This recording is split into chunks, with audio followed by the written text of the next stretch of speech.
Hey friends, and happy Mother's Day again to all the motherly women out there. I know as being a teacher is pretty much being a second mom to a lot of these kids. So happy Mother's Day to all of you all. I wanted to talk a little bit about having buffer days. So tomorrow is going to be a buffer day for me. And this is something that I got out of the practice of doing. It's always been kind of floating around in my mind, but I'm bringing buffer back. Okay. So here's how it works. I have my level 4 students, they have 2 writing assignments that they have to do before the end of the year. And this is probably going to be like one of their last writing assignments. And so the first writing assignment they did on Friday. So Friday they did the writing assignment. And as I was going through and I was just seeing a lot of errors, I thought, instead of giving them the second writing assignment on Monday, originally I was going to give them these assignments together actually, but instead of giving them the second writing assignment on Monday, I decided that Monday, tomorrow, is going to be a buffer day. I am going to assess, I'm going to meet with the students, conference with them, and grade their paper. So this works. It's a twofer. It works for me and it works for them because I'm going to grade their papers and I'm going to consult with them so they can see what they did wrong. And this is going to in turn help them for the second assessment that's going to be on Wednesday. I see them every other day.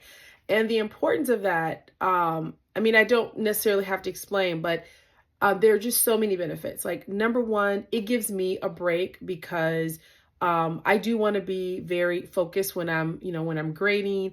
And when you're doing writing, especially like you're using rubrics, you want to make sure, like, especially if it's final grades, you want to make sure that you are doing everything sort of like in step with that rubric and you want to be very fair. But number two, it gives me an opportunity to give them personalized feedback. Now, tomorrow you may be asking like, okay, well, why you're doing that? What are the kids going to do? So here's where I kind of take a loss. Okay. And I'm totally okay with this.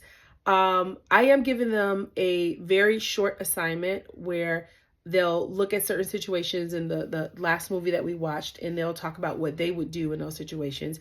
Partly because their next writing assignment is going to have to include the conditional. So the one that I gave them on Friday, they had to, I gave them a theme and they had to talk about how the theme was actually related to the movie. And in doing that, they had to incorporate the subjunctive however they wanted to. Okay. So for the next assignment, they're talking about their favorite character. And then I have like some little, like reminders or pautas. I forgot how to say that. Some little bullet points of things that they might want to include, but they also have to say what they would have done in that character situation, because the movie that we watched, Casi Casi, it's the perfect bookend to like our Puerto Rico unit. And yeah, there's like a lot of different movies on YouTube. There's so many different crazy dramatic situations. And I think it's going to be really good for students to just say like, oh, I would have done this, especially given that they had so much to say about the characters in the movie. So, here's where the loss comes in. Okay. And by loss, I mean, like some teachers may be like, well, I don't know how I feel about this. So after they have conference with me and they finish their works, have 90-minute classes, they probably going to work on science. They probably are going to work on their math. They have like final assessments coming up, and I am not going to control that. As long as they meet with me, as long as they make corrections to their paper, to their writing, as long as they do the short activity that I have on the conditional to prepare for the next assignment, when they're done, I'm okay for them to work on something else. Because number one, I can't control every single thing that they're doing in class. And number two, this buffer is for me as well. It is for me to get a breather. It is for me to actually have the time to sit down and assess students so I'm not taking this work home.